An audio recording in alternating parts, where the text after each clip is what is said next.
Hello everyone, I hope you're having a blessed and beautiful day today. I have a short video for you today, but I wanted to bring about, some of you may know, some of you may not, and if you don't, then you'll find out right now. If you know about the UFC fights, I watch them myself, my husband watches them. There is a UFC fighter by the name of Conor McGregor. Now he's from Ireland, and I don't know if he lives in the States or not. I don't believe so, but that's a moot point. But anyways, I'll play the video for you after I finish this, and then I'll kind of get back on later. But he made a comment. I think the fight was Sunday. I want to say Saturday or Sunday. Before the fight, he made a comment that there's so much wrapped up in what he said. One, that Jesus Christ was dead. Two, that if he was alive, he would beat the out of him. And that nobody, even Jesus Christ, could beat him. And then, so he said that before his fight.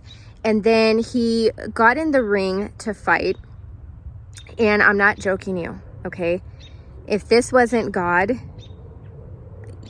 you cannot deny, okay? He was in the ring. He didn't even fight. The fight hadn't even started. I don't even think the bell had even rung. He was getting in his stance to fight, and his ankle broke. And the fight was over. And, you know, everybody was, you know, kind of making fun of him and stuff like that. Like, oh, you're old and blah, blah, blah. I saw it in a different way because of what he had said beforehand, what he had said before the fight. And then all of a sudden, his ankle breaks and he is out of the fight. And that's that.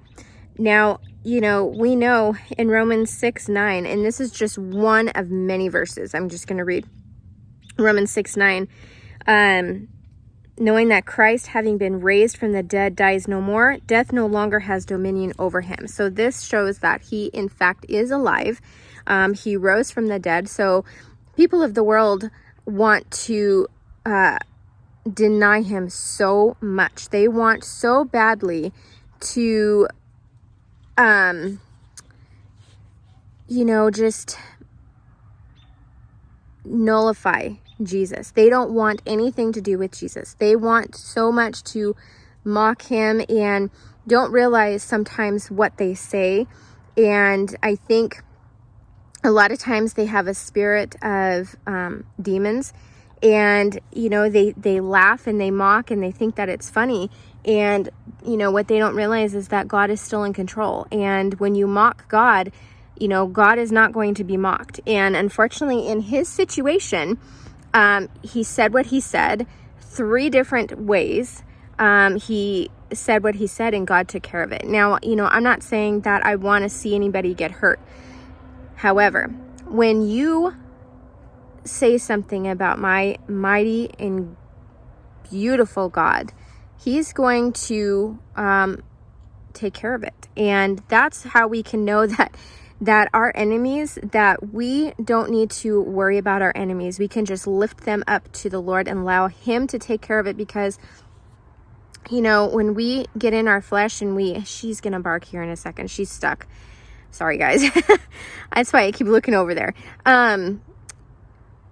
You know, when we get into our flesh and we just want to get back at people, anything that they do or say that just irritates us or offends us or whatever, you know, we get in the flesh and we try to take care of it ourselves. And we are the ones that end up getting hurt in the long run, because even when we try to do it ourselves, we still can't. And we still end up angry and bitter and just, you know, not understanding why there's no justice for this person. But when we allow God to take care of it, it's situations like this where God will intervene and he will take care of it. And unfortunately, I'm afraid that even that broken ankle before he even got into the fight wasn't even enough for him to even realize gosh, I said all this stuff about Jesus and look at what happened. I don't think he's going to put two and two together. I pray that he does, but having seen him fighting and having heard him speak, it's hard to imagine, but I mean, everybody has a chance. But, I know, like I said, I know it was kind of funny to bring that, the fight and stuff like that into this video, but I wanted to share that with you because, just to show how God is still in control. And it kind of reminded me a little bit of Lot and, the situation where the angels came in to Lot's home and the men in the town wanted to have their way with the angels, and the angels called down fire and blindness upon the men. And it's kind of, they were God's army. They were in God's army, and they were going to protect the name of the Lord. And, it kind of reminded me a little bit of that. And, anyways, guys, I wanted to show you that video so you could see for yourself, so you could kind of see where I'm coming from and the feeling that I got when I saw that. And, it's not only that, I felt like a sense of, like he's talking about my Jesus, he's talking about my Jesus like that, it's almost like a defensive, don't talk about him like that, but at the same time, it's also like, I see what God has done, and I see what God did in that ring, and he's going to be down for the count for quite a while. And if he ever, with broken ankles and stuff, you never know. I mean, that could be his end right there, because broken ankles, not only will it take forever to heal, but depending upon where the break was, he may not ever be able to kick, or because when you're in a UFC fighter, you have to use your feet, and you're kicking people, and you have to use the strength in your feet and your legs and stuff. So that might have just ended his career, which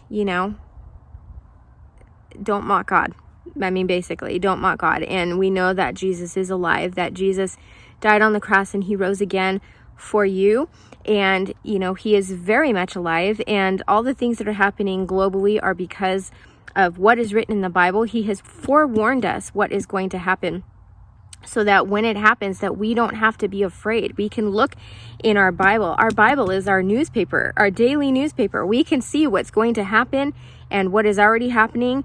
And we know that, oh my gosh, this was foretold thousands of years ago, and it's already happening now. And so we are that generation that this Bible was speaking of.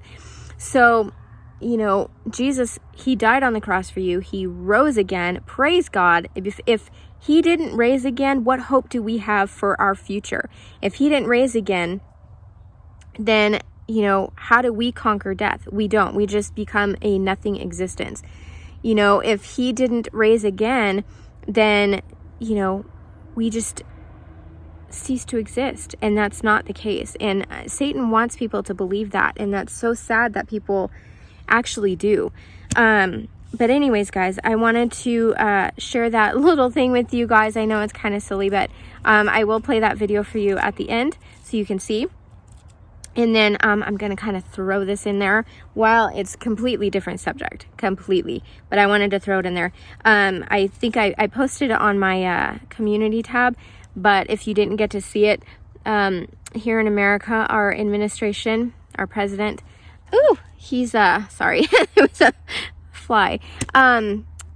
He is going to allow, and he doesn't see a problem with looking through people's text messages for jab misinformation or anything that you speak about against the jab. And this kind of goes along with the end times scenario where the Antichrist comes in and all control will be handed over to him in every way. And if you don't comply, then you get murdered, you get killed, or this is where, after the rapture, because it's not going to happen before, but this is where brother is going to turn against brother and sister against sister, where this this jab, you know, they're going to try to convince you to get it, and if you don't, they're going to turn you in. And he's already come out, Biden has already come out and said to turn your family members in if they don't receive this this jab. So that's just the beginning. He is working for Satan. Okay, he's working for Satan, and when the Antichrist comes in, he's going to just work right along with him. And that is why Trump is not going to get back in office. He thinks he's going to because he's arrogant and he thinks that he's God's gift. But and unfortunately, while he was in, many people in the evangelical groups, they told him that he was God's gift, and so that just filled his head even more, and he just thinks that he's going to get in. But I personally, and I may be wrong, but I don't think so, but I personally don't see that happening. I see God has placed Biden in that position to bring about the rapture and bring about the end time scenarios. And, you know, if Trump got back in, let's just say, you know, they recounted the votes and he got back in, that would halt prophecy and that would halt everything. Because with Trump, you know, people around the globe, they loved him, you know, and they listened to him and they were afraid of him and they didn't mess around. But, you know, we are here right now where there's a war that's, you know, the fuse has been lit and it's already about at the end right there, ready to blow off. So I don't know where I was going with that. But anyways, I went off on a rabbit trail. Anyways, you know, all of this stuff is just, it's happening. And, you know, Biden is a rare peach, and that's just putting it nicely. You know, but he's working with the enemy, he's working for the enemy, and that's just, you know, that's just the way it is. And as Christians, we should see what is happening. We should read our Bibles and know that this is the end of the end, and that we can have joy to know that Jesus is coming for us, that we do not have to endure what is actually coming. We can see it already starting, and that means that the rapture is even closer than we thought. And I pray that it's today, because I am ready to go home, and I know you are ready to go home. And I know there are many people that are burdened with so many things in their lives that they are just aching and ready to go. Anyways, sorry. Anyways, I'm gonna let you go. I will play that video at the end. Let me know what you think. Let me know if you took it the way that I did. I know I certainly did. And yeah, so I'll play that at the end. And until next time, may you be richly blessed. So, man, damaging blows in the first round. If he can withstand that, he could quit on the stool. Someone's telling me he might quit on the stool. Not answer the bell for a second. Or maybe not quit on the stool, but be forced out of the contest because he can't continue. How would you versus Jesus in the octagon? How would he fare? Me versus Jesus in the octagon. Welcome to TMZ. How would me versus Jesus in the octagon? I tell you what, there's not a man alive that can beat me. But Jesus ain't alive, is he? So I don't know. Maybe he could come back from the dead. I don't know. I'd still whoop his ass.